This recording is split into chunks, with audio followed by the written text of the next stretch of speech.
So, good afternoon, everyone, or good morning if you're on the West Coast. Thank you so much for taking the time to join us today. We have a very special guest, David Lee, the founder of our wonderful DMC in Cuba. So, my dear David, would you like to tell us a little more about your services and this wonderful country? Absolutely. Hi, everybody. What a great turnout. It's really, really nice. Nice to have you all join us. Appreciate you taking some time out of your day for us. Um, I was just remarking to Dominique that, we're kind of sparing with our webinars. We don't do all that many, but this is so nice to see everybody. So maybe we'll do a few more. I hope so.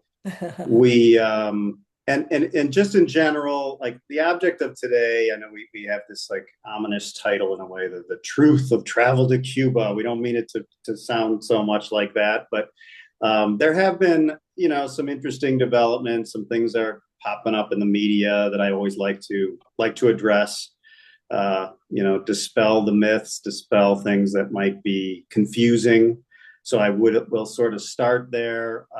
And I know, like, anytime we have a webinar, I've got a variety of people on this call, those that know us maybe fairly well, have booked trips with us, those that where this is a very new destination, and others that maybe haven't booked it in a while. So I'll try to cover, pretty broad, not just, very specific things about current news, but also a little bit about the destination, of course, what it's like to work with us. That being said, for those that haven't worked with us, just so you know, relax.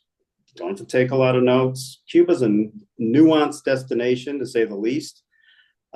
There's a lot to go over, and one of the things about us that we do always, we almost, unless you worked with us recently, we always have a phone call, and often that phone call is with me.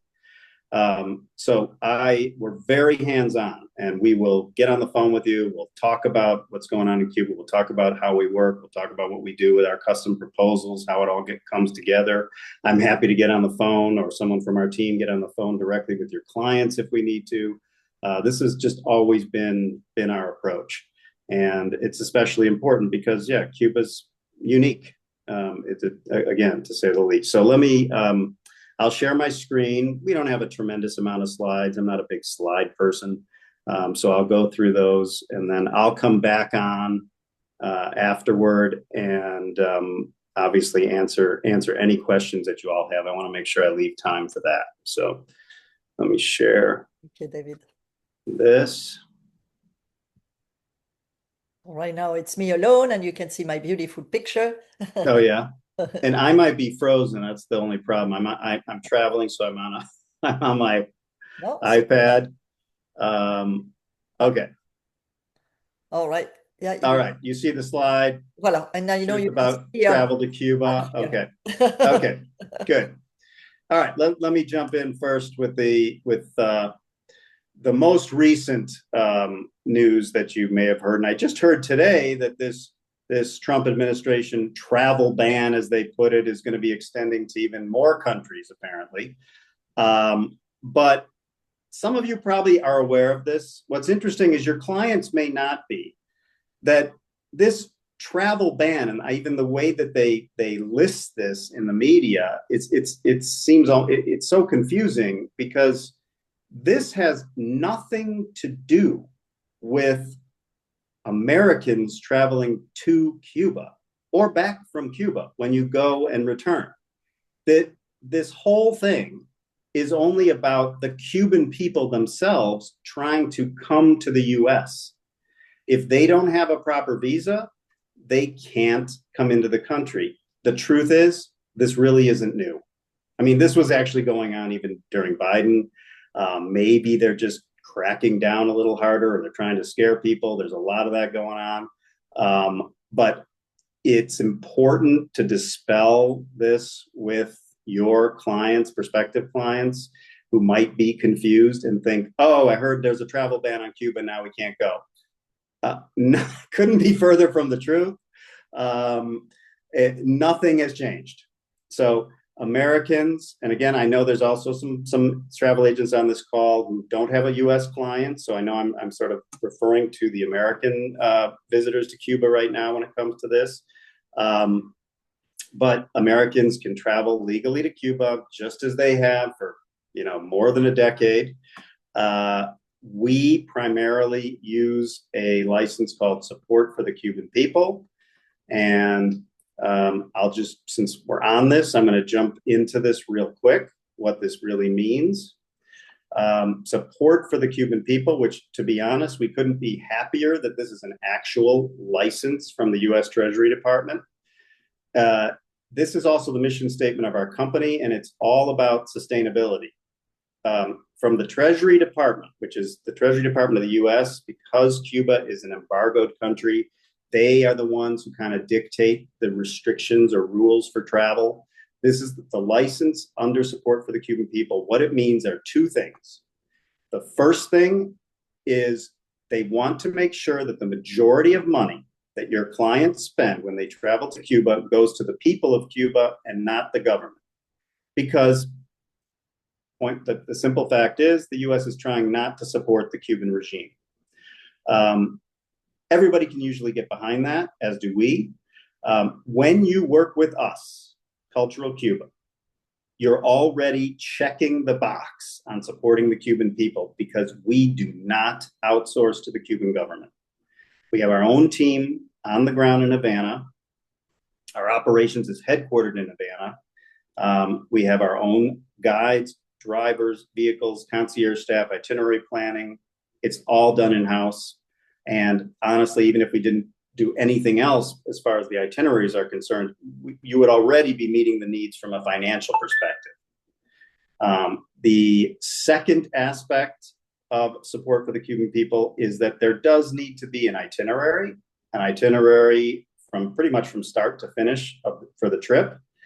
The itinerary should be culturally based, but culture is pretty broad, pretty vague. I think, some of you who have booked Cuba in the past may have run into companies that do something called people-to-people trips. That might be something you've heard. We don't, and there's a good reason for it. People-to-people trips are much more rigid, and our whole approach to travel to Cuba is one of customization and flexibility. So you do need an itinerary, but how that itinerary is made up, culture is as broad as you can imagine. It's everything from art, music, dance, politics, history, rum, cigars, nightlife, food. That's all part of culture. And so we build our itineraries, based on what your clients are most interested in. If they want a cross-reference of things, that's what we'll have. And not only what they see and do, but the pacing, like how busy they want to be, how much they want to do in a day. If your clients like a lot of downtime, no problem. That's what they'll have. But just so you understand, this is the main license we work with. We do some religious license also with some group trips, but the majority of FIT, we use this particular license. And it's been in existence for a while. Nothing has really, really changed. The other couple of areas I can touch on when it comes to supporting the Cuban people, which again is our mission statement. We believe in this wholeheartedly. Not only will they be in touch with their guides, who are incredible. They're the most important employees we have in our company. Of course, they speak fluent English. They're highly educated, but they're fun, warm, engaging, interesting people. It's more like traveling with a local friend. But during the course of their visit, they will meet other interesting Cubans. Especially, we cater it again toward the desires of the clients, but could be people from successful Cuban entrepreneurs. It could be a diplomat, a history professor. It could be doctors, people from various professions. It could be musicians. We love to kind of involve Cuban people throughout our itineraries, and we do it in a very natural, comfortable way. Sometimes we just have interesting people join our clients for meals.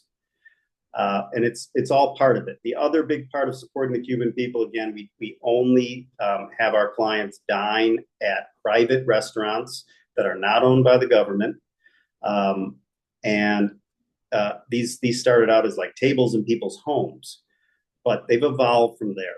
They're very much appear like restaurants, but again, they're private. They're owned by the families that run them, and therefore the money is going to the people.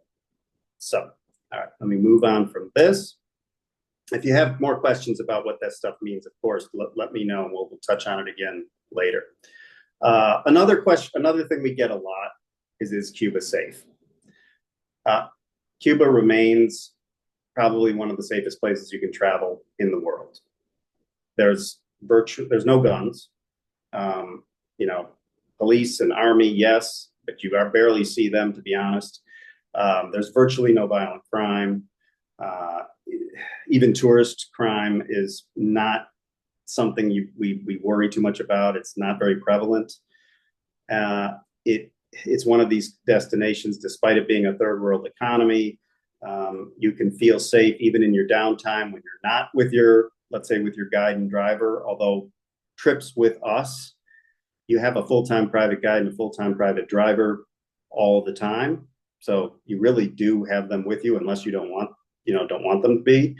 But like I said, I mean, it's probably isn't saying a lot, unfortunately, these days, but it's a heck of a lot safer than the majority of cities in the United States. Okay, this one is kind of an old one, but some of you, especially if you haven't really done much with Cuba, it still might be something that pops up. People used to think, how do you get there? It's complicated. Just for you to be aware, there are almost every commercial airline flies to Cuba. American Airlines has the most by far. They probably have 7 or 8 nonstop flights a day. Most of these flights are out of Miami. So usually there are nonstops from Houston, Miami, Fort Lauderdale, Tampa. For most cities that your clients are coming from, they'll probably have to make one stop. But it couldn't be easier. So you book commercially, whether you do it through your flight desk at your various agencies, or the clients can book directly with the airlines. The only thing you have to know is you can't book air to Cuba on Expedia or American Express, for example. Most of the time, you either have to go direct to the airlines if your air desk isn't able to accommodate you. Private jets also, that's another one that they took away for a little while, but that's back. So private flights, no problem also. Very easy. In fact, we don't love doing super last minute trips, but I mean, we handle the landing permits for private jets. We can do it in less than a week, sometimes even faster if we need to. So getting to Cuba, super easy. And just so you're aware, it's like an hour flight from Florida into Havana. So those are kind of the bigger ones. There's one other thing which I do want to kind of touch on. I don't think we don't have a slide for this particular thing, but it's something that had come up, especially during last year's hurricane season. And we sometimes get questions about this, and it's worth touching on. There were situations, and this has happened since COVID, where Cuba has an aging power grid. This is not new. It's unfortunately been going on for decades. Has it gotten a little bit worse? Yeah, probably has. So I'm talking about their full power electrical grid. What's happened, unfortunately, to exacerbate the situation is since COVID, the usual sources of fuel, outside sources of fuel for Cuba, which are Russia and Venezuela, they have their own issues that they're dealing with. And access to fuel can be a little volatile with Cuba. And what the cause of that is that the government has been sort of initiating a kind of check on the consumption throughout the island, and they create controlled rolling blackouts. That sounds scary, I can imagine, right? And I just want to be clear. Havana and a couple of the other main tourist destinations are prioritized in such a way that you don't feel it. And we, being the highest end company that exists for Cuba, we're extremely protective of our clients, of your clients. So what we have done, we simply took away from our offerings from locations on the island where blackouts are more frequent. We just won't do it. We won't do it until we are confident that this situation is completely under control. And therefore, Havana, first of all, the number one, you can spend 4 or 5 nights in Havana alone, in and around Havana, day trips from Havana.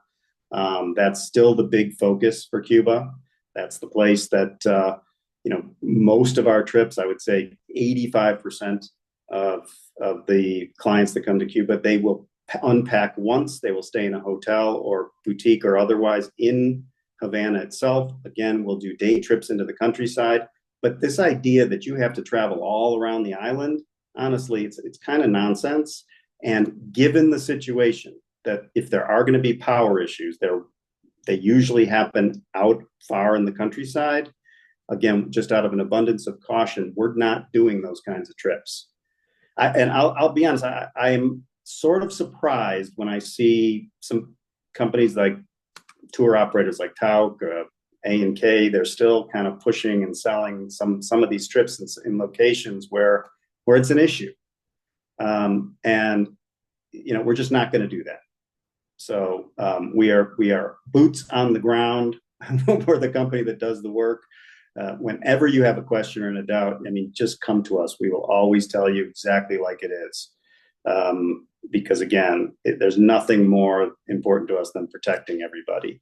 We always put our clients in hotels and only put them in hotels that have backup power, just in case. So even if there's say a rolling blackout, your clients won't even feel it because the backup power will kick in.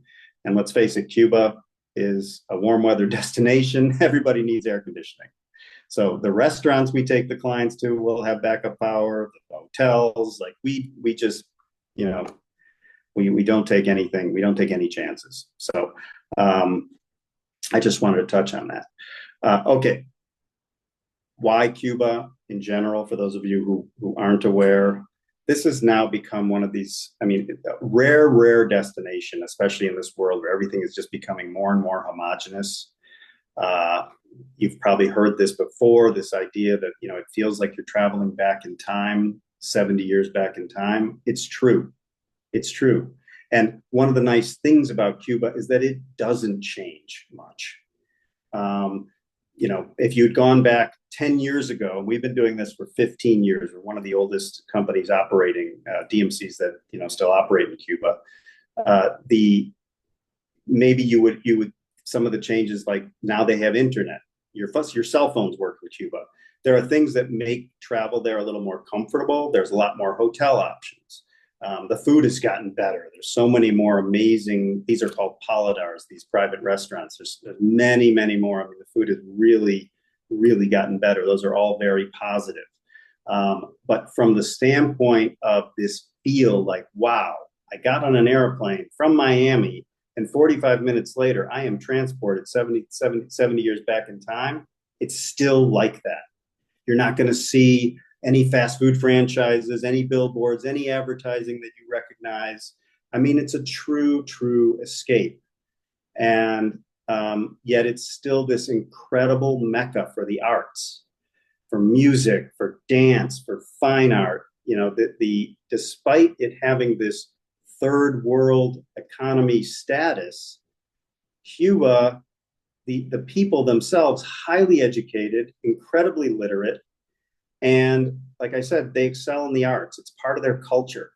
It's something that is so highly prized within a family that they have a great musician or dancer or artist, that this is just, I call it like this incredible magical land of where, as a percentage of the population, having these artists that are so top notch. It's just a very, very special place. And also the Cuban people love Americans. They love all tourists from anywhere. They're curious about people. They're open to having conversations. It's that kind of place. Okay, moving on. Just touching on a few frequently asked questions. Definitely, you do not have to be part of a big tour group. Our trips are all private, completely individualized. You go on our website, actually, you will not see the big group fixed date trips even advertised. Size of your group can be anything from a solo traveler to 100 people. We've done it all, but they're always private and custom. So therefore, everything from when they go, how long they stay. Of course, you'll get advice from us on how long a trip can be. And again, I want to reiterate that the majority of travel to Cuba, this is not necessarily a destination where people have to take a full week off work or have majority of our trips are 4 or 5 nights, even long weekends. It's there's so much to see and do and experience, and it's so close, but it's so close that it's easy to do a long weekend trip. You can always come back. Seasonality, it's a Caribbean destination, nothing special there. This is low season right now. Do we still have a lot of clients there? Definitely, but it's hot and humid generally. And in the summers, hurricane season is a thing, and starting September into October, we usually don't worry too much about it. If it's hurricane season, it's really only an issue if there's an actual hurricane, which honestly we all pretty much know is brewing most of the time, well in advance. But winter, late fall, winter into spring is our high season because of more comfortable temperatures. Special occasions is become a big part of what we do. It's a great location for milestone birthdays. We've done destination weddings in Cuba. Anything like that. First of all, it's surprisingly affordable to do a destination, and because it's close for the majority of travelers, especially those coming from the U.S. and Latin and South America, just lends itself nicely to that sort of thing, to more of a milestone or destination kind of location for parties or special occasions. And again, I already touched on this, but do not think of this as, we have to be on a rigid, overscheduled itinerary. Not with Cultural Cuba. It's the opposite of how we operate. Clients can be as busy as they want to be or as non-busy as they want to be. And that's just how we do this. In general, we prefer, let's just say, I think this is, let's just say 30 to 60 days, honestly, instead of 60 to 90. The longer time we have, great. Mainly, do we need a little bit longer when it's a busier season, like a festive? Obviously, that's more because we will fill up. The way we operate, when our team, it's more about our guides and drivers is the bottleneck for us during really, really busy season. Because again, it's too important for our brand. We don't just go out and outsource and find other guides that work piecemeal who haven't worked with us just because we want to continue to sell trips over festive or very, very high season. It's not how we operate. So that's more the reason for us that, things might get sold out. So for your really busy trips, we obviously want you to try to come to us as soon as possible. But in general, you can think of, we'll do trips 30, 60 days, sometimes even shorter as the case may be. And key thing always, you're not going to be, I can't cover everything here. This is the kind of destination where, again, there's some nuances, there's things to talk about. We have to talk about a little bit about what's going to make the best trip for your clients, not even just what's special about travel to Cuba. So always send us an email, we'll schedule a call, almost always. And you can go through, I have a Calendly scheduler that you can schedule something directly with me. You can go through Dominique for that. Or just send an email to info@Cultural Cuba. We will respond almost always within 24 hours. Quick thing on our trips. Our trips are very inclusive. And this is not just for U.S. citizens. This is how we operate for our non-U.S. travelers also. It's what we're set up for. It's how we think is the best way to experience Cuba. So I just want it to be clear, just because so there's some travel agents on the call that are from Latin and South America, maybe even Europe. We do this type of thing regardless of the legal regulations. It's more about the experience than it is about anything to do with what's required for Americans. So they will have a full-time private dedicated guide. Again, it's not like, oh, you're going to have a guide show up on a Sunday, you'll have a guide that meets you, and maybe the next day it'll be a different person. No, you have this one guide and they're there for you the entire trip. They do not work for anyone else. Same thing with your private driver, and it's always at least two people. In addition to that, of course, accommodations are included. We don't do trips where it's just, oh, can you just do a tour on a Monday? Our clients are going to book an Airbnb and blah, blah, blah. No, not with us. Just so it's clear. We do it all, including the accommodations, because honestly, we're responsible and we know the best places and we are high end. That's all we do. We're very, very careful about the places that we will put clients, whether it's a larger full-scale hotel or a beautiful boutique hotel. We only work with a handful of these because, quite frankly, we only work with the best. And the ones that we are sure have great customer service, are going to have backup power, for example, aren't going to have any issues. So we just won't mess around and do things where the client books their own accommodation. So accommodations, guide, driver, everything required if it is a U.S. citizen for legal travel to Cuba. Visas are included with us, QR codes. That's something new for some of you that didn't exist previously. We do it for everyone. Everyone is VIP'd when they land. Someone will be there with a sign to take them to the head of the line at passport control. If they check bags, they'll wait in the lounge. Their bags are brought to them, and then they are escorted out of the airport and brought right to their private guide, who's there at the airport picking them up. And the trip starts from the airport, the whole adventure, and their private guide and driver bring them back to the airport at the end. And that's the same, even if they were to leave Havana. Let's say it's a trip where they're going to do 3-4 nights in Havana and then go to another city like Trinidad for a couple of nights. That guide is still with them. It's not like they pick up a new guide in the new destination. Okay, I think I pretty much covered all of that. It's easier to say what we don't include, to be honest. Air is generally not included by us because, like I said, it's commercial air.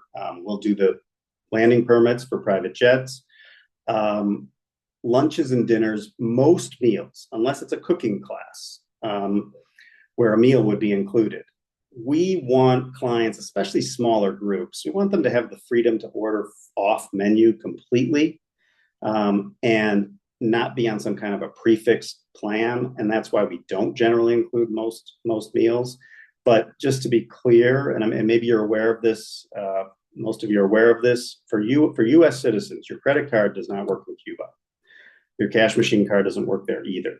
So the one thing you're going to have to bring enough money to take care of are things like lunches and dinners. They're not expensive, even though they're only going to go to the nicest places when they travel with us. We give so much information. No one has to be concerned about how much cash to bring.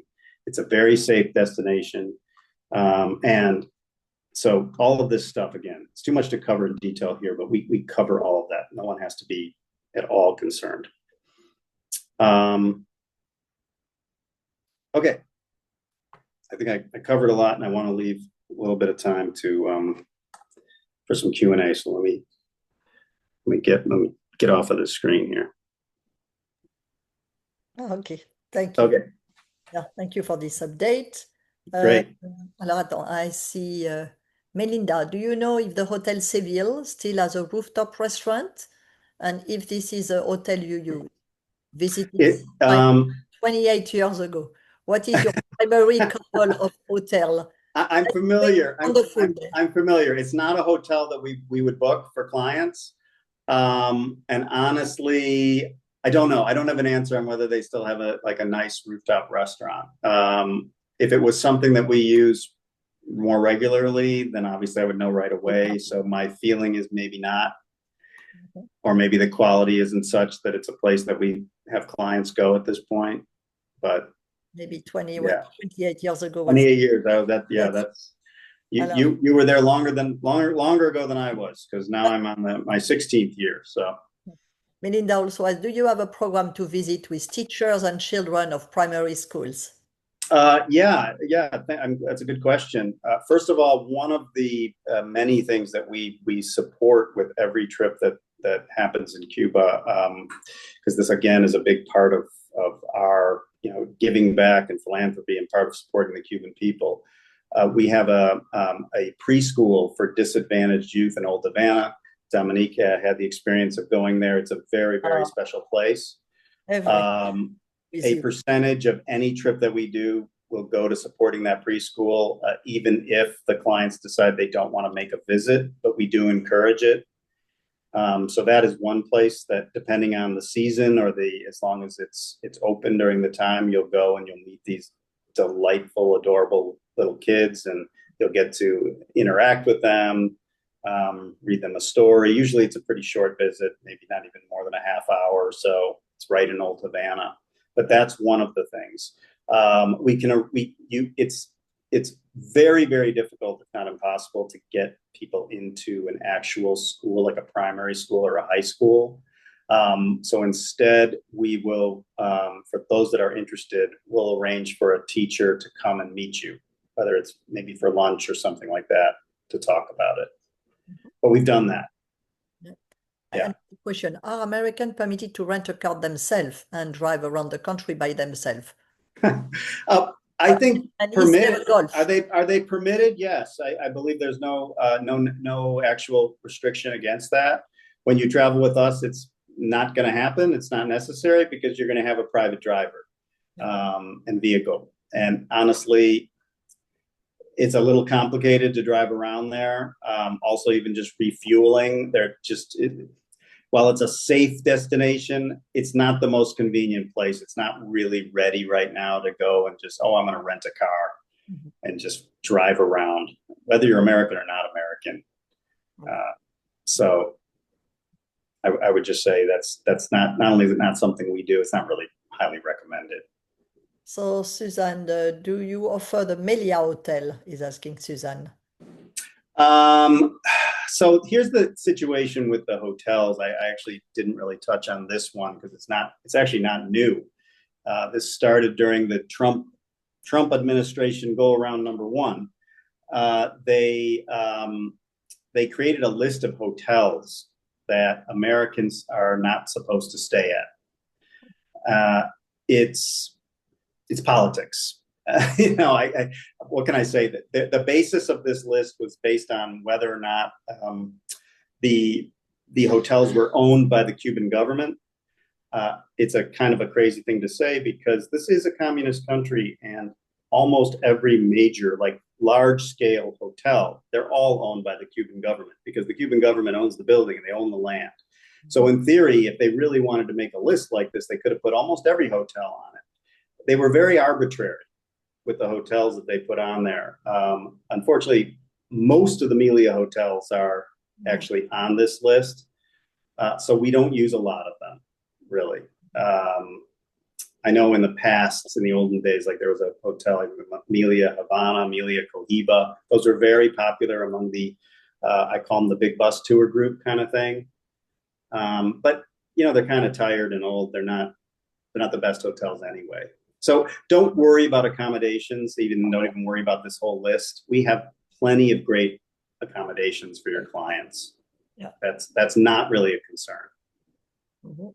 I experienced that myself because when we did a fun trip, you actually treated us like clients, and Of everything course. you mentioned today, I've done it. Yeah, All the little pictures. Maybe next time I put the picture of my fun trip too. Huh? of course. Really, Of really, course. yeah. And like I said, I don't, sometimes I'll just talk and I'll just have photos going, which is Yeah. like kind of what I'll do at trade shows or, travel week and things like that, usually because like I said, I'm not a big slide person, but But I have memorized. someone asked about the Hotel Nacional. Similar situation. We cannot actually have Americans specifically. We can't have stay at the Hotel Nacional. We wouldn't put clients there anyway, though. Not we. I love that hotel. It's historic. We will visit it, We will a lot of itineraries will feature a visit to the Nacional. It's one of my favorite places to sit in the back in the terrace and the garden area and have a cigar. They always have lovely like musicians rolling around there, playing. It's just a great atmosphere. But we would never have clients stay there, not only because of the restriction, it's just super tired. It's in need of desperate renovation. It is not only government owned, it's government run. Customer service isn't great. So great place to visit for an hour or two, not to stay. You stay. Oh, Um, yeah. oh, someone asked about solo traveler. Sorry, I'm seeing this also. I have Yes, well, open. go ahead. So I do want to touch on that. Absolutely, we welcome solo travelers. I'm not going to lie because, of course, our trips are private guided situation with a private guide and a driver, and it is definitely more expensive to travel all by yourself, just simply because you are covering that cost on one person. But no problem, that's not an issue for us. And women, yes. In fact, Woman. this has been an interesting thing for us as we're discovering and I think maybe you all are. There's definitely a trend with a lot more female travelers traveling with other women, usually not necessarily solo, and it's a great place for that. It's one, it's very safe. It doesn't have that same, like, I don't know how to put it, Latino machismo kind of culture where people might feel the men are a little too aggressive or something. It's not like that. It's not that kind of vibe. So very safe place to travel. Plus you have a private guide and a private driver. Mm-hmm. So just good destination for women. And you get to Absolutely. beautiful cars. I love the car. It's part of Yeah. the trip, huh? It It goes is. It is. I mean, it sometimes goes well. people say, "Oh yeah, the cars, is that a Yeah. touristy thing?" And I'm like, Oh, "Well, yeah. sure, you could look at it that way, Yes, yeah, but but come on, where else do you see these cars? This is a real thing. I mean, as soon as you get off the airplane, you will see these old 1950s cars. Not all of them are as gorgeous as the ones that we have in our fleet that you see behind you and behind Dominique, but they're all around. yeah, These mechanics in Cuba are quite creative at keeping cars that are 70 years old still running. yes. Um, Old one. sometimes they're held together with the old ones with like duct tapes and rubber bands, but they're still around. And so, yeah, it's part of the experience. Linda is asking, can you still buy art there? Oh, of course. Absolutely. Big part of, in fact, it all depends on your clients. So if your clients are really serious about art, we will set them up, like that'll be a significant part of their itinerary. But the kind of cool thing about Cuba is it's less gallery focused. It's more about meeting the actual artists in their home galleries.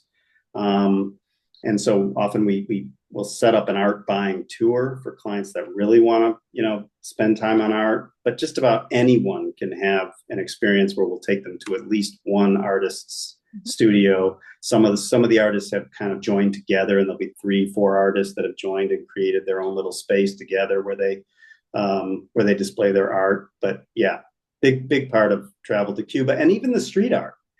So there's the more expensive collectible art, but even some of the street art is just incredible. And there's no problem buying art and bringing it back to the U.S. Mhm. Yeah, we Yeah, did that too, huh? Those art tour. We did everything, as I said, the foodies, everything. Huh? The yeah, we kept you busy. music everywhere. Me, I was surprised to see music popping up everywhere. Huh? You remember you took us to this bar where you have the oldest Morito, or where Morito was created, and suddenly you have a trio, and then I get to play the drums. I mean, you what? Oh, really? True. Yes. It's a very vibrant experience. Yeah. It's one of these places where the memories will last for a long time. A lot of good multi-gen. It's a wonderful multi-gen destination, by the way, because there's just something that appeals to everything. So the kids, the parents, the grandparents, everybody's happy. And I will say people are just connected. Mhm. Even though it's no longer the case that your phones don't work in Cuba, but when you're out and about, it just lends itself to the kind of thing where like kids just aren't sitting there on their phones on social media, that sort of thing. So Yeah, just a special place, especially couples, families, everything. And I Yeah. mean, I said I bought some stunning art there, and I still love it. One of my best trip ever. Yeah. And by the way, since we're talking about the classic cars, I'll touch on something that part of what we do, and this is just included in our trips, we always have special experiences. That photo behind Dominique is an example. Like when our clients go on a travel around on the with the convertibles, it's a living photo shoot also. So our photographer, who's now an award-winning photographer that is on staff, she is in a chase car taking photographs the entire time. Yeah. Um, and they're very candid that way. We do some posed as well, but majority of them are candid. Wind's blowing in your hair. You're driving through the city. You're not even realizing that you're having your picture taken. And it's just part of what we do. I just want to make it just so you understand. Like that's not an extra. That's just going to happen in the trip, unless someone says I don't want it to happen.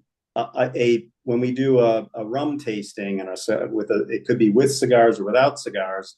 The one of the directors of the top rum distillery comes and meets our clients after dinner right there at the restaurant and does a private tasting right at the table.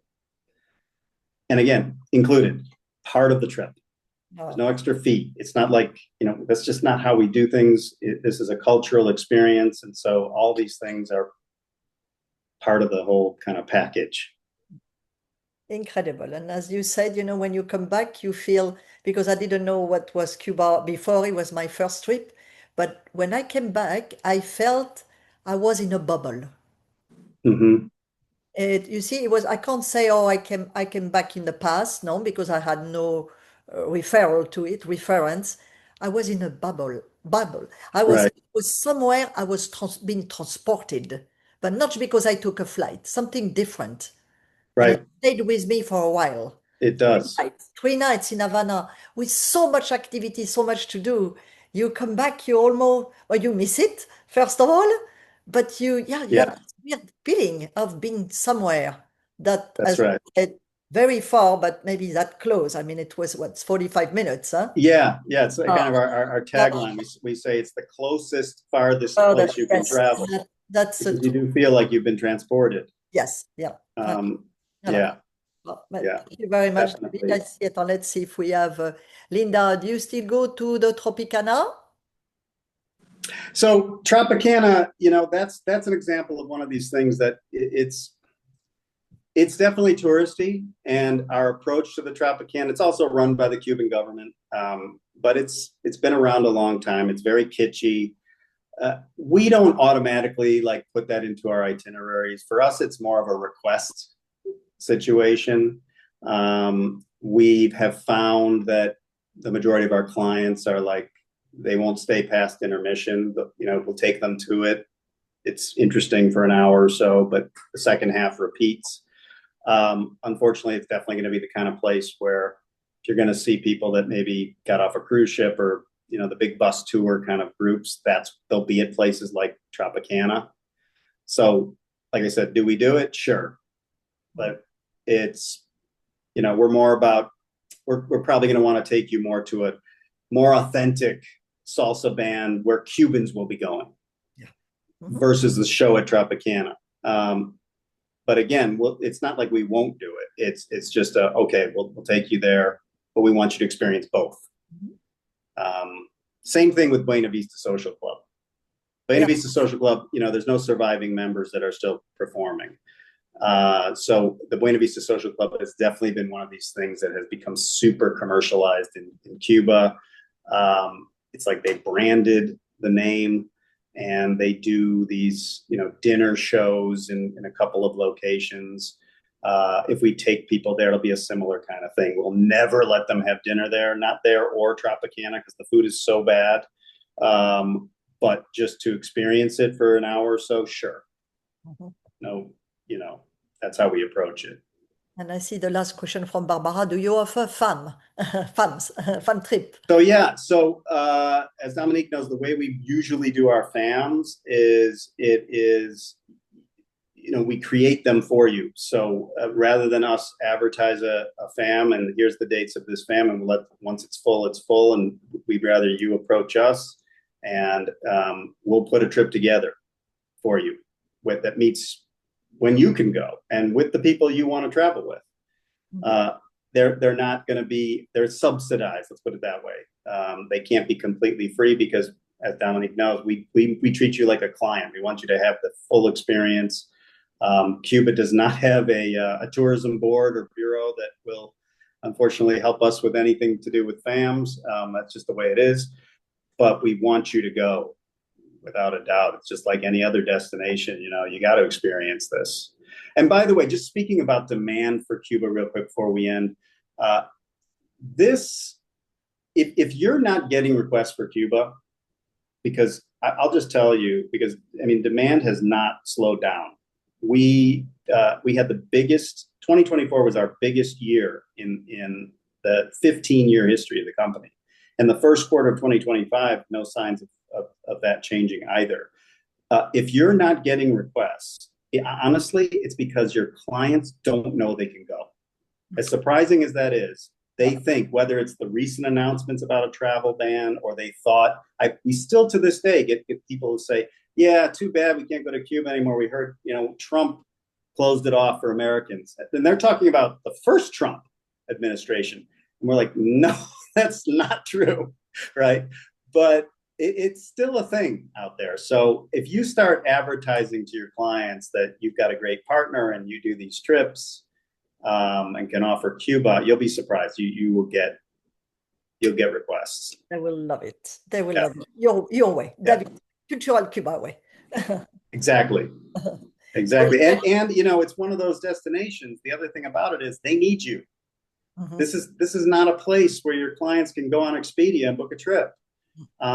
So they really need you. You're adding a lot of value to them for, providing a trip to Cuba. Thank you. Yeah. Thank you very much, David. Okay. Thank you for this great presentation, Susan. Absolutely. Things sound so unique. Thank you for your time and expertise. Oh, for sure. Thank you. It's my pleasure. Thank you all for joining and asking such great questions. It was a pleasure to have you all. And David, thank you for your time again. It was wonderful to see the Cuba I love. You made me fall in love with. Yeah, great. Thank you, everyone. See you soon. Bye-bye.